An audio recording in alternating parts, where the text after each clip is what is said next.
pernyataan yang mengandung fitnah dan pencemaran nama baik melalui media sosial atas tuduhan ijazah palsu.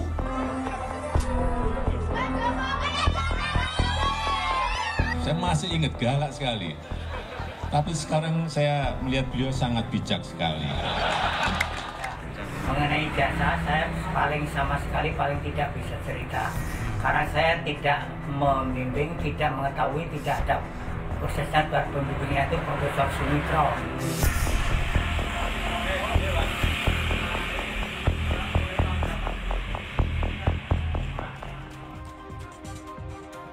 Presiden ke-7 RI Joko Widodo menjumpai petani jeruk di Kabupaten Karo, Sumatera Utara.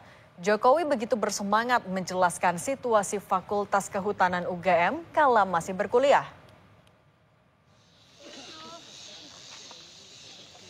Kunjungan Jokowi ke kawasan pertanian Liang Melas Datas, Kabupaten Karo ini untuk memantau dan membantu cara pengelolaan kualitas jeruk yang saat ini terkena hama lalat buah.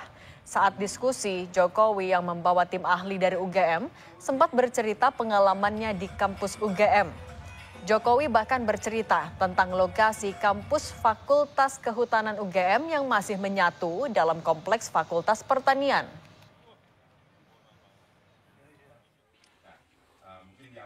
Hanya beliau dulu saya sebetulnya sebelum tahun 80 kan satu kompleks yang namanya pertanian, kehutanan, teknologi pertanian itu satu kompleks, Pak Sepata ya. Kemudian tahun 80-an dipisah, kehutanan sendiri, pertanian sendiri, teknologi pertanian sendiri, sendiri-sendiri. Namun di tengah kunjungannya bertemu para petani jeruk, Presiden ke-7 Joko Widodo enggan berkomentar soal pengembangan kasus tudingan ijazah palsu yang menyeret Roy Suryo CS. Jokowi memilih fokus membahas soal jeruk.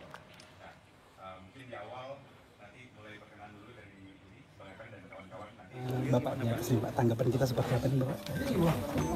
Ya, kita urusan jeruk aja. Pak.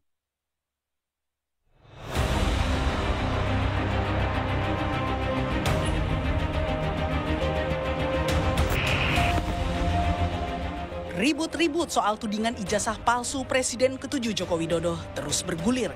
Kamis 15 Mei, penyidik Polda Metro Jaya meminta klarifikasi Roy Suryo dan Tiva Ziatia Suma atau Dr. Tiva. Roy mengaku statusnya bukan terlapor seperti yang selama ini disebutkan beberapa pihak.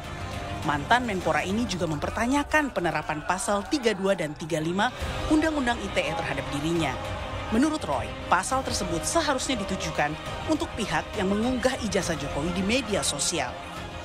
Ini clear banget ya, ini clear banget. Jadi LP itu ada pelapornya, tapi lucunya nggak ada terlapor. Sekali lagi ya, tidak ada nama terlapor. Itu pasal 32 dan 35 Undang-Undang ITE. Pasal itu tujuannya, sekali lagi saya ulangi, adalah untuk transaksi elektronik. Supaya Indonesia itu diselamatkan dari perdagangan internasional dan kita bisa ikut. Bukan pasal untuk mempidanakan orang. Ada orang memposting sebuah dokumen elektronik, namanya ijazah misalnya. Dia katakan itu asli gitu. Padahal ternyata orang yang punya ijazah mengatakan, saya nggak pernah mengeluarkan ijazah itu loh. Lah berarti yang memposting ijazah itu salah seorang kader dari partai itu. Kena pasal itu harusnya. Sementara pelapor Roy Suryo CS dari Perhimpunan Advokat Peradi Bersatu menegaskan, pakar telematika itu dinilai telah menyebarkan informasi tidak benar melalui media sosial dan menggiring keributan masyarakat karena menuding ijazah Jokowi palsu.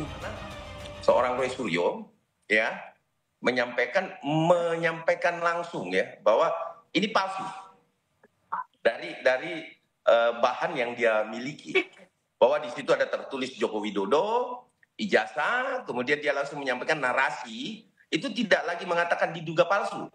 Tapi dia sudah meyakini 100% palsu. Sebagai peneliti harusnya dia meneliti itu harus ada izin loh sebenarnya ya. Kepada Pak Jokowi. Ya. Kalau memang itu ijazahnya Jokowi ya. Sosok lain yang juga terseret di pusaran ijazah Jokowi yakni Kasmujo yang pernah diklaim Jokowi sebagai dosen pembimbing skripsinya di Fakultas Kehutanan UGM. Mantan dosen Fakultas Kehutanan UGM ini mengaku tidak pernah melihat ijazah Jokowi. Selain itu, ia juga membantah ada tawaran bantuan hukum dari Jokowi untuk menghadapi gugatan bersama Rektor UGM di Pengadilan Negeri Sleman. Nah, kalau dari Pak Jokowi sendiri menyampaikan dukungan moral nggak seperti itu?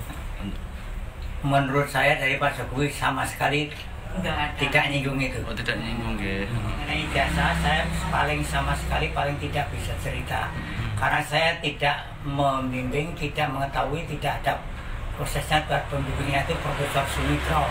Dan saya sama sekali belum pernah melihat ijazahnya itu seperti apa.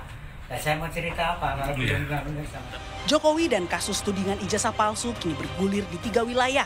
Di Solo dengan penggugat Muhammad Taufik, di Sleman dengan penggugat warga Makassar bernama Kamrudin, dan di Jakarta dengan pelapor Jokowi sendiri. Tim Liputan Kompas TV.